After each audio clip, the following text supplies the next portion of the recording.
Hamzat Boukari Yabara revisite avec nous l'histoire du panafricanisme à la lumière de l'actualité avec son livre Africa Unite, une histoire du panafricanisme aux éditions La Découverte.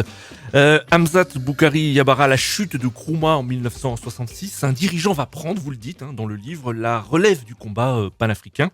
Il s'agit de Julius Nyerere, Premier ministre de la Tanzanie de 1960 à 1961, puis président de la République du 29 octobre 1964 au 5 novembre 1985. Vous dites que son parcours est à bien des égards comparable à celui de Nkrumah. Alors, parlez-nous de son parcours tout d'abord à Julius Nyerere. Oui, Julius Kambarage Nyerere, né en 1922, donc c'est la génération d'après Nkrumah. Il fait des études d'instituteur, d'abord donc dans le Tanganyika, et puis ensuite il va être formé donc en Ouganda, puis ensuite en Écosse, à Édimbourg. Et à son retour d'Écosse, il va revenir enseigner donc au Tanganyika, puis décider de s'engager sur le terrain politique en créant notamment une association, l'association africaine du Tanganyika, qui notamment se battait sur la question des droits des paysans et sur les droits civiques. Le Tanganyika, juste pour nos auditeurs, c'est la Tanzanie, la partie continentale de la Tanzanie d'aujourd'hui, qui était une ancienne colonie allemande passée sous mandat britannique. Et donc, comme tout mandat britannique, comme tout mandat, c'est au niveau des Nations Unies que une grande partie de l'indépendance s'est négociée. Et donc, Nyerere va être celui qui va prendre la tête du mouvement qui négociera donc l'indépendance du Tanganyika. Et une fois Premier ministre du Tanganyika, il va tenter de mettre en place, donc autour des années 61-62, un projet d'unification avec les autres colonies britanniques d'Afrique de l'Est, notamment l'Ouganda et le Kenya. Donc il y a un peu ce même parcours d'un militant panafricain formé donc en Occident, puis qui revient dans son territoire d'origine pour mener une bataille politique et mener son territoire à l'indépendance, avant d'embrasser un projet d'unification plus large, alors dans le cas de Nyerere, d'abord régional. Oui. Alors justement, on lui doit la création de la Tanzanie actuelle, union d'une Tanganyika avec Zanzibar. Est-ce que pour vous, c'est la concrétisation à petite échelle du panafricanisme, à savoir de l'union de deux États africains pour l'instant? Alors politiquement, d'une certaine manière, oui, puisque Tanganyika prend son indépendance, Zanzibar prend son indépendance de manière séparée. Zanzibar est un archipel au large donc du Tanganyika. Et donc, deux États indépendants décident de fusionner pour créer la République unie de Tanzanie. Donc, c'est un peu la miniaturisation d'une union entre le continent africain et la grande île de Madagascar, par exemple. Donc, il y a cette dimension très intéressante. D'autre part, du point de vue culturel, on est sur un ensemble où on est traversé par la langue swahili, mais c'est pas le même swahili. Oui. Et dans le cas de la Tanzanie, on va plutôt prendre le swahili de Zanzibar, donc de la minorité qu'on va mettre sur le continent, pour faire en sorte que l'élément linguistique puisse être central dans la constitution d'une nation tanzanienne. Ouais. Donc, d'une certaine manière, dans ce que réalise Nyerere, il y a, je dirais, une vision fondamentalement panafricaine, mais qui pose aussi problème, puisque cette vision du panafricanisme au petit pas était opposée à celle de Nkrumah, qui disait qu'il fallait d'abord faire quelque chose de continental et ensuite gérer les unions à plus petite échelle. Donc, Nyerere était sur la ligne, je vais pas dire opposée à Nkrumah, mais divergente de Nkrumah. Et sur son cas précis, la Tanzanie, il a réussi, mais lui-même, Nyerere, à la fin de sa vie, reconnaîtra que c'est Nkrumah qui avait raison en 1963 à Addis Abeba et qu'il fallait aller dès le départ sur l'union la plus large possible, plutôt que sur des petites unions entre deux États indépendants.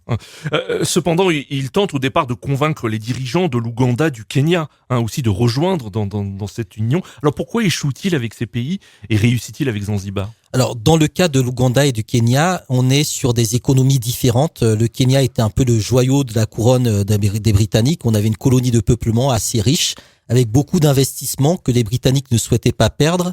Et ils étaient un peu dans l'idée que le Kenya, un peu comme les Français avec la Côte d'Ivoire, risquerait de devenir un peu la vache à lait de l'ensemble est-africain. Et donc, il valait mieux, pour préserver les intérêts britanniques, empêcher toute union de ces États-là au moment de leur indépendance. Donc le Kenya va devenir indépendant de son côté avec Jomo Kenyatta et l'Ouganda avec Milton Obote. Ensuite se joue le fait que Nyerere va davantage se tourner vers les pays de l'Est, alors que le Kenya était totalement acquis au bloc libéral. Et donc il y avait une incompatibilité idéologique à ce moment-là. Dans le cas de Zanzibar, il y a une révolution qui intervient en janvier 1964 à Zanzibar, révolution d'inspiration marxiste avec Abdulrahman Babou, qui fait que entre le côté socialiste, pro-socialiste de Nyerere et cette révolution marxiste, eh bien, il y aura vraiment une fusion idéologique très intéressante. Oui. Et effectivement, à partir de 1967 et la déclaration d'Arusha, Dar es Salaam va devenir la capitale de la révolution africaine, oui, en remplacement de Accra, où Nkrumah ayant été renversé, tous les mouvements qui étaient hébergés par le Ghana vont quitter le Ghana pour aller vers d'autres territoires, un petit peu la Guinée de Sékou Touré, mais beaucoup Dar es Salaam qui devient officiellement la capitale du comité de libération de l'Union africaine.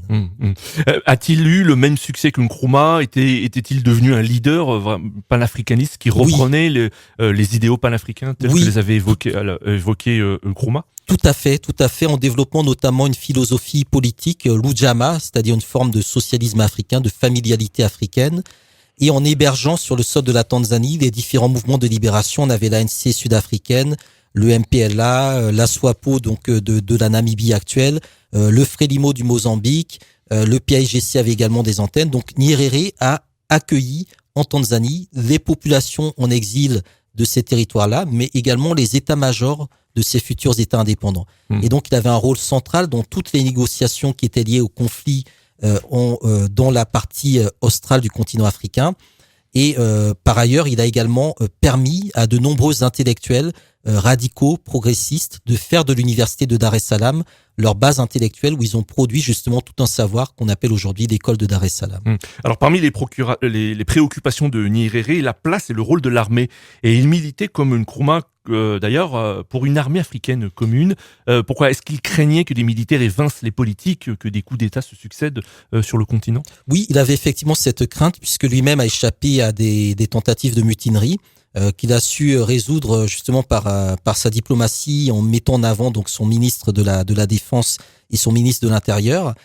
Il était dans l'idée qu'il fallait que la police soit à l'échelle de chaque territoire en charge de maintenir la sécurité, mais que pour les conflits plus problématiques, il y ait une armée continentale. Et donc, de ce point de vue-là, il rejoignait totalement la position de Nkrumah, et il la rejoignait d'autant plus que la Tanzanie était le lieu qui recevait justement toutes les armes venues notamment des pays de l'Est à destination des mouvements de libération. Et donc, c'est lui qui devait négocier la répartition des soutiens militaires, économiques, diplomatiques, financiers, intellectuels aux différentes armées qui étaient hébergées sur son territoire. Et donc, il a très vite compris qu'il fallait unifier la diplomatie africaine, unifier le commandement militaire africain et unifier également les types de ripostes que l'Afrique devait produire. Et donc, dans ce cadre-là, il a mis en application ce que Nkrumah avait théorisé. Quelle place occupe aujourd'hui, selon vous, Nyerere auprès des Tanzaniens et dans l'imaginaire collectif des Tanzaniens aujourd'hui? À une très grande place. Je pense que Nyerere est de l'équivalent d'un Nelson Mandela. Il a été canonisé. Il est vraiment vénéré. Il est une figure centrale puisqu'il s'est également retiré volontairement du pouvoir en 85. Oui. Il a continué à militer dans différentes commissions en lien avec le Sud global sur la question de la dette, des réparations, etc. Et il a été médiateur également sur un certain nombre de conflits. Donc c'est vraiment le sage. Son surnom c'était le Mwalimu, donc le professeur. Et je pense que c'est vraiment cette figure très protectrice, très consciencieuse, très éthique de Nyerere qui est aujourd'hui retenue et qui fait aussi de la Tanzanie, je pense, l'un des 5 ou 6 pays les plus intéressants du point de vue de l'histoire du panafricanisme, du point de vue également de la production d'une politique, d'une diplomatie et d'une vision panafricaine. Merci Hamzat Boukari Yabara.